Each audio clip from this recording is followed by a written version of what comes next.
మాజీ మంత్రి బాలినేని వ్యాఖ్యలను ఖండిస్తూ భూ కబ్జాలు మెప్మా స్కామ్లు అన్నీ మీ హయాంలోనే జరిగినవే అంటూ ఎమ్మెల్యే దామచర్ల మండిపడ్డారు. మేము వచ్చిన తర్వాత ఎక్కడన్నా ఒక్క కబ్జా జరిగిందా, ఒక్క కంప్లైంట్ ఉందా? నేను అడుగుతున్నా మా మీడియా ముందు ప్రజలను కూడా, ఎక్కడన్నా ఒక వాతావరణం గంజాయి కానీ ఇంకోటి కానీ ఎక్కడన్నా జరిగినాయా? 19 నెలలు అవుతుంది. ఏ విధంగా స్ట్రీమ్లైన్ చేసాం ఈ ప్రభుత్వం వచ్చిన తర్వాత ఆలోచించుకోవాలి. అది వరకులా గూండాయిజాలు లేవు, బెదిరింపులు లేవు, బిల్డింగులు కడుతుంటే డబ్బులు ఇవ్వమని బెదిరింపులు లేవు. ఎవడి వ్యాపారాలు వాడు ప్రశాంతంగా చేసుకుంటున్నాడు. ఎవడు రియల్ ఎస్టేట్ లేఅవుట్లు వేసుకుంటే వాడు ప్రశాంతంగా వేసుకుంటున్నాడు. ఏమో లేఅవుట్ల దగ్గర పోయి డబ్బులు తీసుకున్నారా, లేకపోతే అపార్ట్మెంట్లు కట్టేవాడికి పర్సంటేజ్లు తీశారా? ఏం చేశారు? ఎక్కడన్నా ఒక్క కంప్లైంట్ కానీ ఒక్కడ కానీ ఇదిగో జరిగిందని చెప్పేసి రోడ్డు మీదకి వచ్చి మాట్లాడారా? నీకు ఫోన్ చేస్తున్నారంట. నీ ఎందుకు చేస్తారు అసలు? నువ్వేంది? నీ సంగతి ఏంటి? నువ్వు ఎవడని చేస్తారు నీకు అసలు? నువ్వేం చేయగలవు నీకు ఫోన్ చేస్తే? ఇక్కడ ఎమ్మెల్యే మేము ఉన్నాము, గవర్నమెంట్లో ఉన్నాము. ఏదైనా ఉంటే మాకు ఫోన్ చేస్తారు, ఏదైనా ఇబ్బంది ఉందని చెప్పేసి.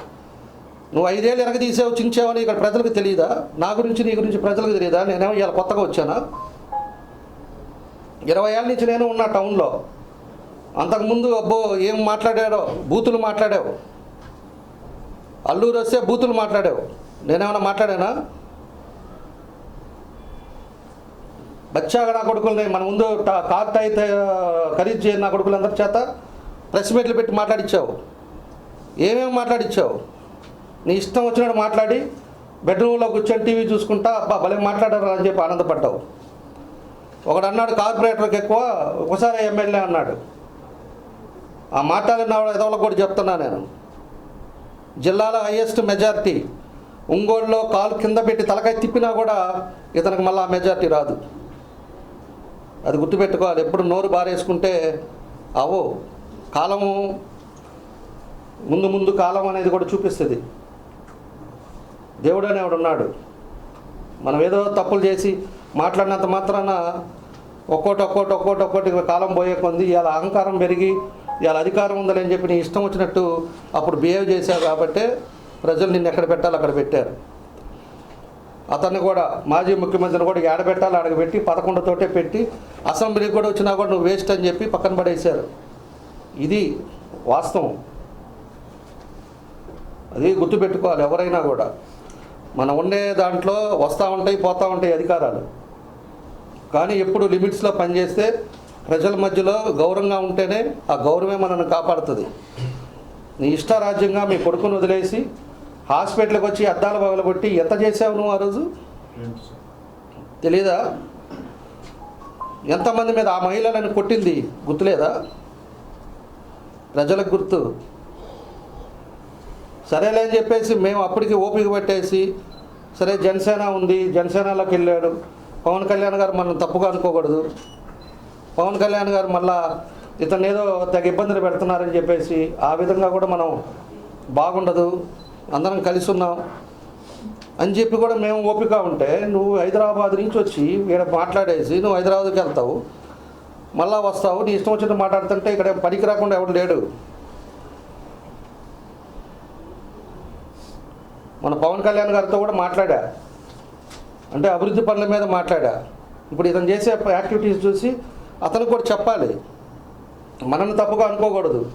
ఆయన చేసిన చరిత్ర అంతా ఉంది, ఈ విధంగా ఉంది, ఈ విధంగా జరుగుతుందని చెప్పేసి ఆయన నోటీస్లో కూడా పెడతా. రాత్రి ముఖ్యమంత్రి గారికి కూడా చెప్పా, జరిగింది ఈ ఉత్తరాలది ఇవన్నీ కూడా చెప్పాను. ఇది జగన్మోహన్ రెడ్డి ప్రభుత్వం కాదు ఏం చేసినా చెల్లటానికి. ఇక్కడ ఉంది అక్కడ చంద్రబాబు నాయుడు గారు. పార్టీ ఒక డిసిప్లైన్ ఉంటుంది. నీ ఇష్టం వచ్చినట్టు ఇసుక ఇట్లాంటివన్నీ చెప్పి చేస్తే ఇక్కడ ఇంటెలిజెన్స్ కానీ ఎంత ఎంక్వైరీ చేస్తారు, ఎన్ని ఉంటాయి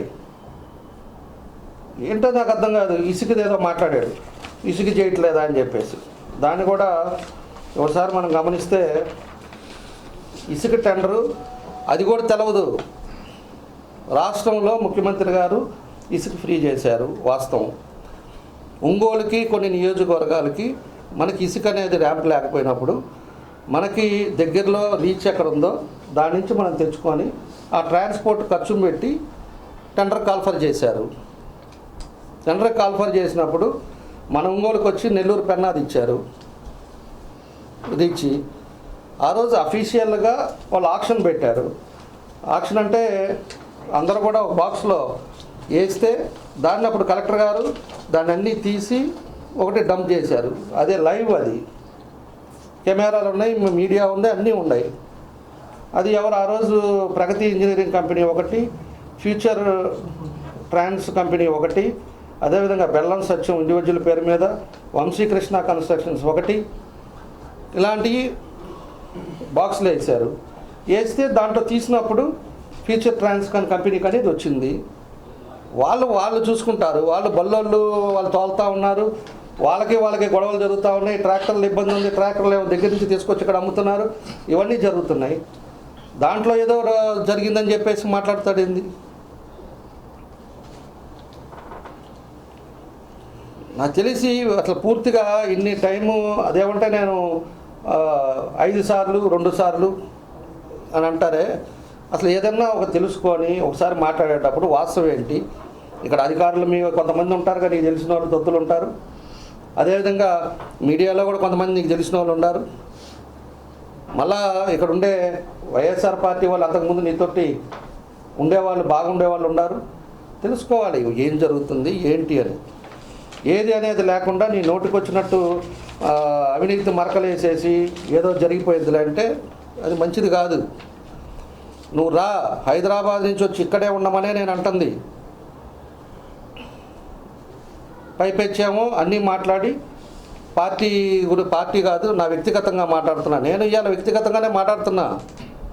యాజ్ ఏ ఎమ్మెల్యే కాదు, తెలుగుదేశం పార్టీ తరఫున ఎమ్మెల్యే కాకుండా నా వ్యక్తిగతంగానే మాట్లాడుతున్నా. నేను కూడా పార్టీకి సంబంధం లేకుండా ఇక్కడ కూర్చొని నువ్వు తప్పుంటే నువ్వు నిలది. ఇంకొకటి మెప్మా అన్నాడు. 1924లో మెప్మాలో చేసిన వాళ్ళందరినీ అరెస్ట్ చేయండి, అదేవిధంగా ఈ టైం మళ్ళీ ఈ 19 నెలల్లో చేసిన వాళ్ళని అరెస్ట్ చేయండి అని చెప్పేసి అది మాట్లాడాడు. దానికి ఆల్రెడీ నేను అప్పుడు మంత్రి నారాయణ గారిని కలిశాను. దానికి విజిలెన్స్ ఎంక్వైరీ చేయించాం. ఎంక్వైరీలో కొంతమందిని ఉద్యోగస్తులు ఉన్నారు, కొంతమంది ఆర్పీలు ఉన్నారు, దాన్ని కూడా తీశారు. తర్వాత కూడా ఇంకా మనకి అక్కడి నుంచి కూడా ఎంక్వైరీ జరుగుతూనే ఉంది. ఇన్ని ఎంక్వైరీలు జరుగుతూ ఉంటే ఈయన తొందరగా అప్పుడు డిఆర్డీఏని, పీడీని, అదే జెడ్పీసీఓని కూడా దీంట్లో ఎంక్వైరీ కమిటీలో వేశారు. అది నేను చెప్పేది కాదు, అసలు క్లియర్ చార్ట్ ఇవ్వమని చెప్పాం. 5 సంవత్సరాల్లో ఏ నియోజకవర్గాల్లో ఎంత జరిగింది, దీంట్లో బ్యాంకర్స్ ఎంతమంది ఇన్వాల్వ్ అయి ఉన్నారు, దాంతోపాటు ఆర్పీలు కానీ మెప్మాలో వాళ్ళు కానీ ఎవరెవరు ఇన్వాల్వ్మెంట్ ఉంది, అదేవిధంగా పొలిటికల్ వాళ్ళు ఎవరెవరు ఉన్నారు, ఎంత తీశారు, దాన్ని కూడా ఏమని చెప్పి ఎంక్వైరీ చేయించిందే నేను. ఎంక్వైరీ కూడా చేశారు. నువ్వు ఏదన్నా ఉండే పెద్ద మనిషివి గంటలో వచ్చి గంటలో పోయేది కాకుండా కలెక్టర్ గారి దగ్గరికి వెళ్ళేసి ఏమైందండి ఎంక్వైరీ, ఏం జరుగుతుంది, నువ్వు మాట్లాడు. నువ్వు మాట్లాడకుండా దాన్ని ఎవరినో పెట్టండి అంటే 5 సంవత్సరాలు నీ ఇష్టం వచ్చినట్టు చేసి ఇంతమంది మీద కేసులు పెట్టి 58 మంది మీద పెట్టి గవర్నమెంట్ మారగానే నువ్వు పోయి హైదరాబాద్లో కూర్చొని చుట్టం చూపు మాదిరి వచ్చేదన్నో ఒక మాట్లాడి వెళ్ళిపోతా ఉంటే ఇక్కడ పిచ్చరా కొడుకులు ఉన్నారనుకున్నారా? పిచ్చోళ్ళగా కనపడుతున్నావు మేమన్నా? నీ ఇష్టం వచ్చినట్టు మాట్లాడితే కుదురుగా ఏదోలే అని చెప్పి గమ్ముకుంటానికి నువ్వేదో అనుకుంటున్నావు. నీ ఐడియా ఏందో అందరికీ తెలుసు. ప్రతి ఒక్కటి అబద్ధం మాట్లాడేది. ఇట్లా రోజు ఇట్లా మాట్లాడుతూ ఉంటే ఏదో అయిపోద్ది అనుకొని నువ్వు ఊహించుకుంటున్నావు. దాంతోపాటు బ్రాహ్మణ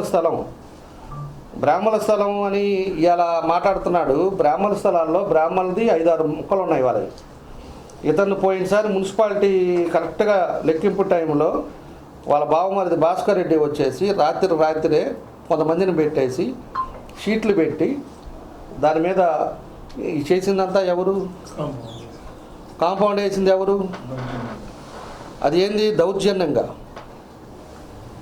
దౌర్జన్యం చేసి కబ్జాలు చేసి నేను రాష్ట్రంలో ఎవ్వరు లేరు, నేనే సిట్ వేసాను పెద్ద మనిషిలాగా మాట్లాడుతున్నావే. రాష్ట్రంలో కంటే ఎక్కువ ఒంగోలులో కబ్జాలు జరిగినాయి. ప్రజలు భయభ్రాంతులు అయిపోతున్నారు ఈ కబ్జాలకి అవసరం అని చెప్పేసి అప్పుడు సిట్టేశారు. నిన్ను తోపు అని చెప్పి ఇలా అది కూడా తెలుసుకో. సిట్టేశారు అంటే నువ్వు వేపించాను అన్నా కూడా అది మనకి ఇన్సల్ట్. అంటే ఎన్ని కబ్జాలు జరిగిందో దానివల్ల ఇక్కడ వేసారు అంటే అది నువ్వు చేసిన పనుల వల్లే అది జరిగింది. అది మీ కొడుకు బంగారం ఉన్నాడు కదా, వీళ్ళందరూ నేర్చుకొని పోయి ఏడాడు కట్టాడో ఏమేం చేశాడో ఎవరికి తెలియదు అనుకుంటున్నారు. అంటే జనాలు ఇంకా మర్చిపోలా. నువ్వు హైదరాబాద్లో ఉన్నా ఏడున్నా కూడా ఇక్కడ ఉండే ప్రజలందరికీ తెలుసు. దాన్ని తీసుకొని మాట్లాడుతున్నారు. ఇవాళ ఏదో ఒకటి దాంట్లో క్లియర్ ప్రాపర్టీ అయితే ఒకరు తీసుకుంటే ఎంతసేపటికి బ్రాహ్మణ పొలం అప్పుడు అన్నారు, నాకు దగ్గర ఫోన్లు వచ్చేస్తున్నాయి, ఫోన్ ఎత్తితే అయ్యే వస్తున్నాయంట. బ్రాహ్మణ పొలాలు అప్పుడు నిన్ను అన్నారు కదా, నువ్వేంది ఆడుంటావేంది మాట్లాడవేంది పెద్ద మనిషిని. ఆయనేమో చేసిందంతా చేసి అది ఆ పొలాలన్నీ కూడా ఒంగోలు సుబ్బారావు అని చెప్పేసి అతని అయితే ఆ ఒంగోలు సుబ్బారావుది అంతకుముందు 40-70 సంవత్సరాల నుంచి కవులకి వాళ్ళకి ఇస్తే వాళ్ళు పొలాలు చేసుకుంటుంటే నువ్వు రాగానే మీ కొడుకు కలిసి దాన్ని ఒంగోలు సుబ్బారావు అనే దాన్ని ఫోర్జరీ చేసి ఎంఆర్ఓ దగ్గర ఒంగోలు మూర్తి అని చెప్పేసి పెట్టి డబుల్ అగ్రిమెంట్లు చేసి ఎవడెవడికో అమ్మి నువ్వు చేసావా మేం చేసావా? చేసింది ఎదవ పనులు చేసి ఇలా ఒక్కడన్నా ఇది పేపర్ యాడ్ కూడా ఇచ్చారు వాళ్ళు, అది కొనుక్కున్న వాళ్ళు. పేపర్ యాడ్లో కానీ ఎక్కడన్నా కూడా ఒక కంప్లైంట్ రాత్రి ఏం జరగలేదే. క్లియర్ డాక్యుమెంట్ నుండి కన్వర్షన్ చేసుకొని ఇలా ప్లాన్ అప్రూవ్ ప్రకారంగా చేస్తున్నారు, బైలా ప్రకారంగా వాళ్ళు. ఎక్కడా కూడా ఇంకో విధంగా జరగలేదే. నీలాగా రాత్రి పూట వేయలేదే, నీ మీద సిట్ ఎంక్వైరీ వేయలేదే. సిట్ ఎంక్వైరీలో ఎంఆర్ఓని సస్పెండ్ చేసిన కాపీ కూడా ఉంది. అప్పుడు ఎవరు అతను నయీం, ఇదిగో తహసీల్దార్ సస్పెన్షన్ది, అతను సస్పెండ్ చేశారు ఇతను పెద్ద మనిషి వల్ల. తర్వాత సిబిసిఐడి ఎంక్వైరీ కూడా వేశారు వైసీపీ ప్రభుత్వంలో. అంటే నువ్వు ఎంత పెద్ద మనిషివో ఎంత తోపువో అనేది గవర్నమెంట్కి ఇలా మీ అంకుల్ జగన్మోహన్ రెడ్డి కూడా తెలుసు అనమాట నువ్వేందనేది. అంకుల్ కూడా వేసాడంటే నీ బంధువు చుట్టం నువ్వు ఎంత పెద్ద మనిషి అనేది రాష్ట్రం అంతా తెలిసింది ఆ రోజు. అది నువ్వు పెద్ద కబ్జాల గురించి నువ్వు మాట్లాడతావు.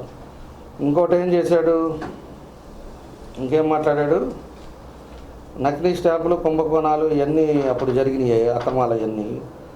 తర్వాత మొన్న క్యాన్సర్ హాస్పిటల్ది ఒక ఇష్యూ జరిగింది.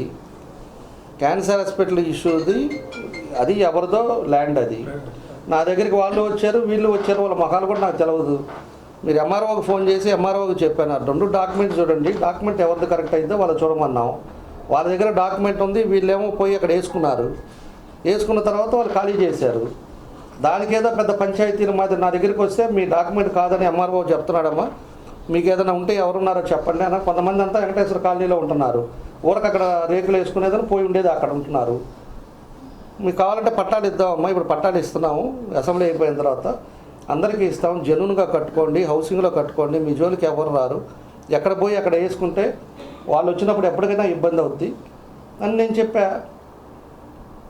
దానికి అది ఒకటి మొన్న జరిగిన దీంట్లో మనం వచ్చిన 19 నెలల్లో ఇది ఒక ఇష్యూ జరిగింది. ఈయనకి ఎవరు ఫోన్ చేస్తున్నారో తెగ నాకు అదే అర్థం కావట్లా. ఆ ఫోన్ డీటెయిల్ పంపిస్తే మనమన్నా చేసి వాళ్ళకి, బాబు రెండ్రా స్వామి ఇక్కడ ఉన్నాము, నెలకి 25 రోజులు ఏడేపడి ఉంటున్నాను, రండి నేను చేస్తాను కదా, నీకెందుకు పాపం ఆయన పెద్ద ఆయన పాపం ఆడ హైదరాబాద్లో పాపం ఆయన బిజీగా ఉన్నాడు, నేను చేస్తానని నేను చెప్తాను. ఆ లిస్ట్ అన్నా పంపి ఫోన్లు చేసి చంపేస్తున్నారంట.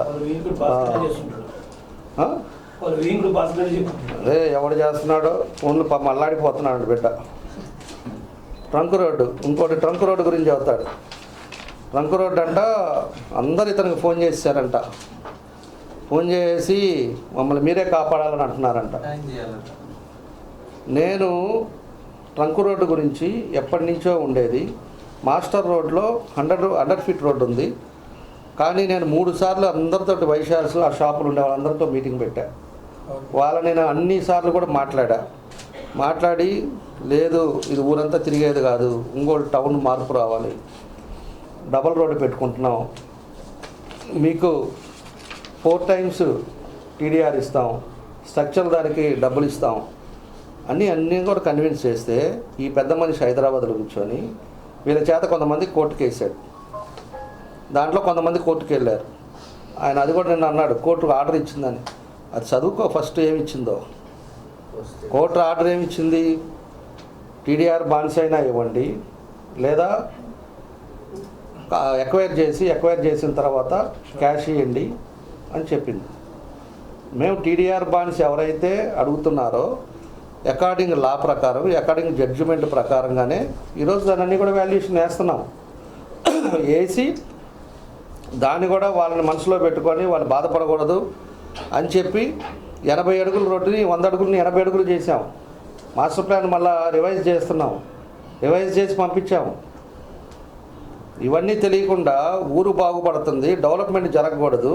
5 సంవత్సరాలలో ఎక్కడెక్కడో తిరుగుతా నీ ఇష్టం వచ్చినట్టు ఒంగోలులో ఒక్క పని చేయకుండా నువ్వు ఆ రోజు కొన్ని పనులు చేసినా కూడా ఈరోజు మనకుండే వ్యవస్థకి, ఫైనాన్షియల్ క్రైసిస్కి మిగతా కొన్ని పనులు మనం చేసుకుంటే ప్రజలు బాగుండేవాళ్ళు. ఒక్క పని చెప్పుకోవటానికి లేకుండా ఒక్క పని చేయకుండా ఆ కొండ అదొకటి విల్లాలో ఒకటి కడతా దాని కొండ యాడ్ నుంచి తెచ్చారే మట్టి. ఈయన పెద్ద మట్టి గురించి మాట్లాడతాడు, కొండ గురించి ఆ లేఅవుట్ అని చెప్పేసి ఆ కొండ మట్టి అంతా దానికి దోలి దానికి మళ్ళీ పెనాల్టీ వేసి దానికి వాళ్ళకి నోటీస్ ఇస్తే దానికి అప్పుడు డబ్బులు కట్టాడు అతను మట్టికి. అంటే 40 కోట్ల మట్టి తీశాడు, 10 లక్షలు ఎంతో పెనాల్టీ కట్టాడు. ఆ పెనాల్టీ కాపీ కూడా ఉంది. షోకాష్ నోటీస్ ఇచ్చింది. షోకాష్ నోటీస్ ఇస్తే ఎంత కట్టాడు ఈయన? ముందు వాళ్ళని ఆ రోడ్డు పక్కన ఉండే వాళ్ళందరినీ ఎంతమందిని బెదిరించారో నాకు తెలుసు. విజయవాడల్లా పిలిపించి, అప్పుడు మంత్రి కదేనా, అప్పుడు విజయవాడ అనమాట, ఇల్లు తీసుకొని విజయవాడలో ఆడ కూర్చోవటం, వీళ్ళందరినీ ఆడ పిలిపించడం, ఆడ బెదిరియటం, ఇవన్నీ చేశారు. బెదిరించి వాళ్ళ చేత రాపించుకుంటే దీనికి మట్టి తోలుతున్నారని చెప్పేసి అప్పుడు మైన్స్ వాళ్ళు వచ్చేసి, మైన్స్ అండ్ జువాలజీ వాళ్ళు వచ్చేసి వాళ్ళకి షోకాష్ నోటీస్ ఇస్తే షోకాష్ నోటీస్ తీసుకొని దానికి కట్టాడు. 63,000 నోటీస్ అంటే తక్కువ రాస్తారు. తక్కువ రాస్తేనే ఎంత వచ్చింది. ఇది రాసుకొని అది తోలుకొని ఏదన్నా ఉంటే దాన్ని మాట్లాడతారు. అన్నీ ఇది కూడా ప్రజలు అన్నీ గమనిస్తుంటారు. మనము ఏదో వేగ్గా మాట్లాడినా ఇంకోటి మాట్లాడినా, నువ్వు ఆ రోజు అధికారంలో ఉన్నప్పుడు కూడా మేము పాయింట్ మాట్లాడామంటే పాయింట్ వైజ్గా మాట్లాడేవాడిని, పాయింట్ పద్ధతిగా మాట్లాడేవాళ్ళం. ఏది చేసినా రియాలిటీ ఉండాలి, నీ ఇష్టం వచ్చినట్టు వేగ్గా మాట్లాడిపోవటం కాదు. దాంతోపాటు ఇంకేం మాట్లాడాడు?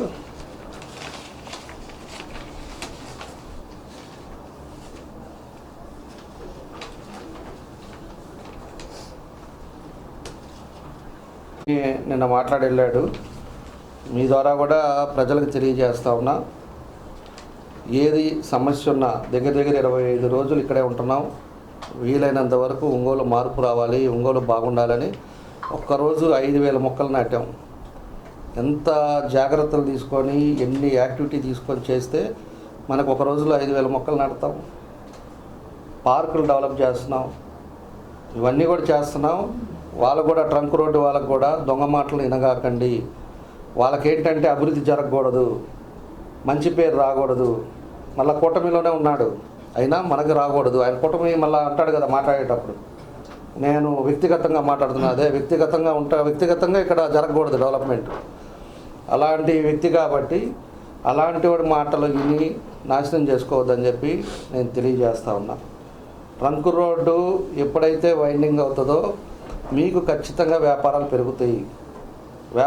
పెరుగుతాయి, అన్ని రకాలుగా కూడా వాల్యూ పెరుగుతుంది, అన్నీ పెరుగుతాయి. ఈరోజు గుంటూరు రోడ్డు ఎంత వాల్యూ ఉంది, ఈరోజు కర్నూలు రోడ్డు ఎంత వాల్యూ ఉంది, ఈరోజు కొప్పోలు రోడ్డు ఎంత వాల్యూ ఉంది. ఇవన్నీ కూడా వాల్యూలు వచ్చిందంటే మనం చేసిన డెవలప్మెంట్ వల్ల. అన్నీ డబల్ రోడ్లు వేసి, సెంట్రల్ లైటింగ్ ఇచ్చి, డివైడర్స్ కట్టి, అన్నీ చేసి, వాళ్ళ కరెంట్ ఇచ్చి, నీళ్ళు ఇచ్చినందుకు కాబట్టి ఈరోజు ప్రాంతం పెరిగింది, రేట్లు పెరిగినాయి, రియల్ ఎస్టేట్ పెరిగింది. అదే కానీ ఏది చేయకుండా ఉంటే ఒంగోలు అలానే ఉండేది. అప్పుడు నేను 14 కాకముందు ఒంగోలు ఎలా ఉందో అనేది మీకు అందరికి కూడా తెలుసు. పెద్ద పల్లెటూరు మాదిరి ఎక్కడ పడితే అక్కడ ఎట్లా ఉండేదనేది గుర్తించుకోవాలి. ఈరోజు కూడా మన దగ్గర డబ్బు లేకపోతే అయినా కూడా బ్యూటిఫికేషన్లో కొన్ని డోనర్స్ చేత పెట్టించి చేపిస్తూ ఉన్నాం. ఒక దగ్గర ఏమో సిద్ధా వాళ్ళది ఒక సర్కిల్, ఒక దగ్గర కిమ్స్ హాస్పిటల్, ఒక దగ్గర క్విజ్ కాలేజ్ వాళ్ళది, ఒక దగ్గర వచ్చే లోపలికి ఇట్లా డోనర్స్ని పెట్టుకొని డోనర్స్ చేత ఒక 20 లక్షలు పెట్టి అది మెయింటైన్ బై వాళ్ళ కంపెనీ పేరు రాపిచ్చేసి డెవలప్ చేసుకుంటూ వెళ్తున్నాం. ఇవన్నీ తెలియకుండా నీ ఇష్టం వచ్చినట్టు ఏదో ఒకటి మాట్లాడేది మంచి పద్ధతి కాదని చెప్పేసి కూడా మీకు తెలియజేస్తున్నా. ఇంకా 5-6 ఉన్నాయి అన్నావు, ఏది వచ్చినా సరే ఐఎమ్ రెడీ, చెప్పడానికి రెడీ. క్లీన్ పేపర్గా వెళ్తున్నాం, డెవలప్మెంట్ మీదే వెళ్తున్నాం, పద్ధతిగా వెళ్తున్నాం.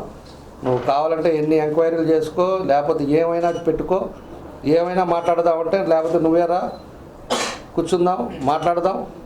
నువ్వు ఏదైనా ఇది పలాంటి జరిగిందని చెప్పు, దానికి నేను సమాధానం చెప్తా. అంతేగాని వేగ్గా మాట్లాడటం అది మంచిది కాదు. హైదరాబాద్ మానే, ఈడకేరా, ఈడ కూడా నీకు 2-3 గెస్ట్ హౌస్లు ఉన్నాయి. నువ్వు కావాలంటే గంట సేపు మేమేమైనా చేస్తున్నామేమైనా పరిశీలించు, మిగతా టైంలో నువ్వు గెస్ట్ హౌస్లో కూర్చో. అంతేగాని పక్కన స్లిప్పులు ఇచ్చేదో లేకపోతే ఇంకోడెవడో పనికిమానాలు చెప్పేదో నువ్వేదో ఊగిపోయి మాట్లాడటం వల్ల ఈడు ఎవడు భయపడేవాడు లేడు. అది గుర్తుపెట్టుకో. నీ స్థాయి ఏంటి, నీ పరిస్థితి ఏంటి అనేది పూర్తిగా ప్రజలకు తెలుసు, జిల్లా వాళ్ళకి తెలుసు. అదేమంటే కొన్ని ఛానల్ చెప్తుంటారు, జిల్లా నాయకుడు సింహం వస్తుంది లేకపోతే పులి వస్తుంది అని. సింహాలు పుళ్ళు అడవుల్లోనే ఉంటారు, బయట ఆడ ఉండరు. అందుకని ఈ పుళ్ళు ఇలాంటివన్నీ చాలామందిని చూసాం. కాబట్టి అవన్నీ చూసుకొని నువ్వు ఆనందపడకుండా నువ్వు రా, మేమేమైనా పొరపాట్లు ఉన్నప్పుడు నిలదీయమనే నేను అడుగుతున్నా కూడా.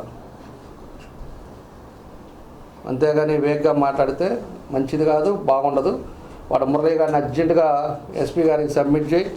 ఇట్లాంటి వేగ్గా మీరు రాపిచ్చేది ఏదేదో కొంపలు మునిగిపోద్ది, మనం ఇంకా ఇంట్లో రూమ్లో నుంచి బయటికి రాడు, పనుకోండి ఇంకా ఇంతే భయపడిపోతాడు అనుకోక. మా గురించి ఏంటి, మా ఫ్యామిలీ గురించి ఏంటి, ఎప్పటి నుంచి పార్టీలో ఉన్నామేంటి, ముఖ్యమంత్రి గారికి చెప్తున్నావు కదా, పోయి చెప్పు మా పరిస్థితి ఏంటి, మేమేంటి.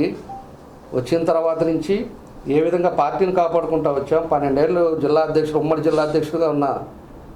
ఏం చేశానో ఏంటో ప్రజలకు తెలుసు, పార్టీకి తెలుసు.